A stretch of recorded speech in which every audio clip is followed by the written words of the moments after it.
There is a good chance you have had a drink at some point this week. You probably did not think much about it. You poured it, you drank it, you moved on with your evening. But that simple act connects you to something almost unimaginably old.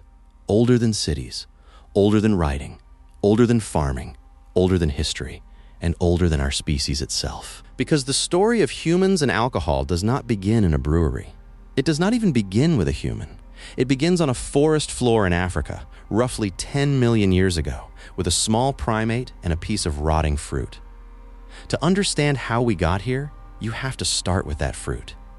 When fruit falls from a tree and lies on the ground, it does not simply sit there. Wild yeast lands on it and begins feeding on the sugars inside. That process is fermentation, and one of the things it produces is ethanol. In other words, nature was making alcohol long before anyone thought to. Overripe fruit on the forest floor was, in a small way, already alcoholic. And the animals eating that fruit were getting a very mild dose of it. This is the heart of an idea from a biologist named Robert Dudley, who called it the Drunken Monkey Hypothesis. His argument goes like this. That faint smell of fermentation was incredibly useful information. It travels through the air, it carries a long way, and it means one thing.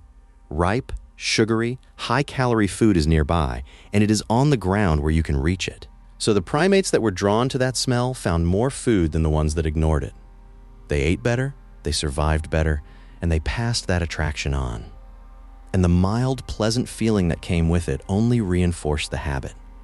Over millions of years, this stopped being a preference and started becoming biology.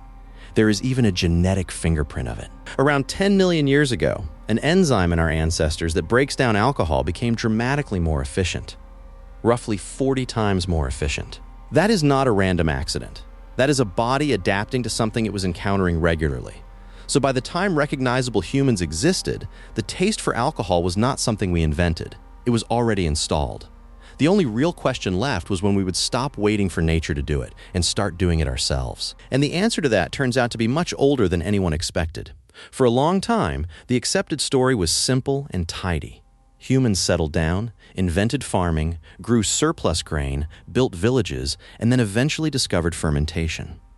Alcohol was treated as a bonus, something that arrived once civilization was already up and running, a reward for all that hard work. But in a cave in Israel, that story ran into a problem. The cave is called Raqefet, and about 13,000 years ago it belonged to a people known as the Natufians. Carved directly into the stone floor of that cave, archaeologists found mortars, deep hollows cut into solid bedrock, which is not a small amount of work. And when researchers analyzed the residue left inside them, they found something remarkable. Traces of wheat and barley that had been soaked, allowed to sprout, and then left to ferment. That is not a vague guess about ancient drinking. That is the recognizable signature of brewing beer, 13,000 years ago, in a cave. Now here's the part that breaks the tidy story. The Natufians were not farmers. They had not invented agriculture. They were still gathering wild grain by hand and hunting for meat. They did not grow that barley. They went out and found it. And yet, somewhere in all of that, making beer was worth the effort of carving stone basins into a cave floor, which raises an uncomfortable question. If brewing came before farming, then what exactly was farming for? About 1,000 years after Raqefet, something extraordinary appeared in what is now southeastern Turkey, a site called Göbekli Tepe. Enormous stone pillars, some of them weighing more than 10 tons, arranged in careful circles. Each one carved with animals, foxes, boars, scorpions, and birds in detailed relief. It is monumental architecture, built with obvious planning and coordination.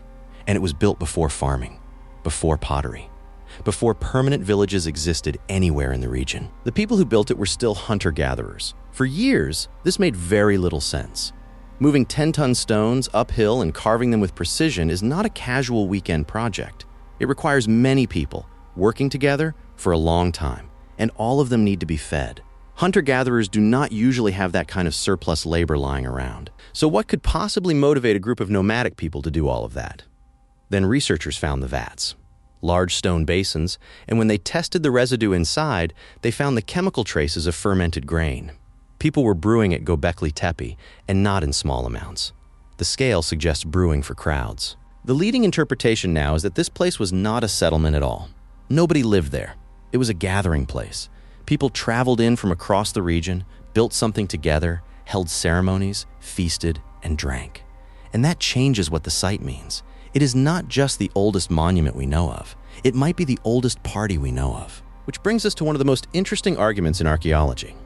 Why did humans start farming at all? Farming is difficult. It is repetitive, exhausting, and it ties you to one place. Early farmers were often shorter, sicker, and worked longer hours than the hunter-gatherers who came before them.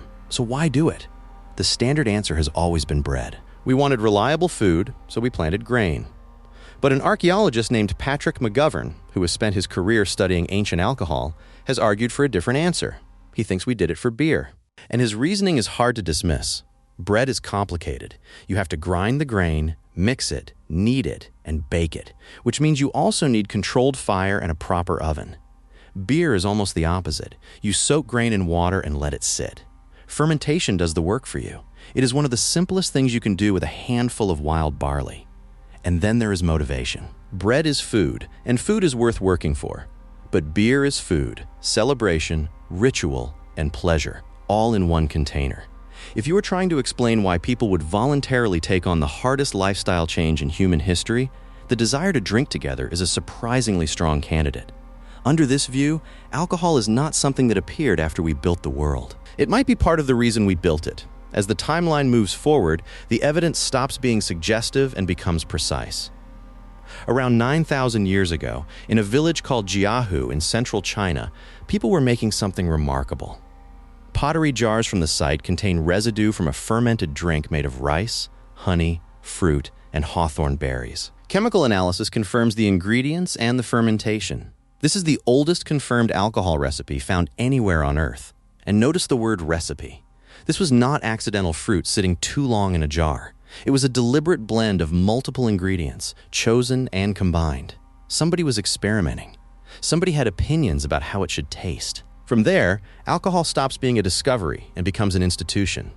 In ancient Egypt, beer was not a luxury or a weekend indulgence. It was infrastructure. The workers who built the pyramids were paid in it, receiving several liters a day as part of their wages. Not as a bonus, as salary. And that was not as strange as it sounds. Water from the Nile was frequently contaminated and genuinely dangerous. Beer, because of the brewing process, was safer to drink. So the drink was quietly solving a public health problem that nobody at the time could have explained. It was also food. Ancient Egyptian beer was thick, cloudy, and full of calories, closer to a thin porridge than to anything you would order today. For a laborer hauling stone in the desert heat, that mattered. And then there was faith. The Egyptians believed beer was a gift from the gods, and it appeared in temple offerings, in burial goods, and in medicine. Physicians mixed herbs into beer and prescribed it for everything from stomach pain to infections. So a single cup was functioning as wages, as clean water, as a meal, as medicine, and as a prayer. It is hard to think of anything in a modern kitchen that carries that much weight. So step back and look at the whole shape of it. 10 million years ago, our ancestors were drawn to fermenting fruit because it led them to food. Their bodies adapted to handle it. 13,000 years ago, we were brewing deliberately in caves before we knew how to farm. 12,000 years ago, we may have hauled 10-ton stones up a hill largely to have a place to drink together. 9,000 years ago, we had recipes and preferences. 5,000 years ago, whole civilizations were partly running on it. The tidy story said alcohol arrived after we built the world. The evidence keeps suggesting it was standing there while we built it and possibly holding the door open. None of this means that drinking is good for you, and modern science is very clear that it is not. But it does mean the impulse is genuinely ancient. The next time you hold a glass, you are repeating something that began before your species had a name. The ingredients improved, the containers got nicer, and the process got precise. But underneath all of it is the same simple pull that made a small primate, 10 million years ago, reach for a piece of overripe fruit on the forest floor. We just eventually learned how to make it on purpose. If you found this as fascinating as I did, leave a like so more people can find it. Thanks for watching all the way to the end.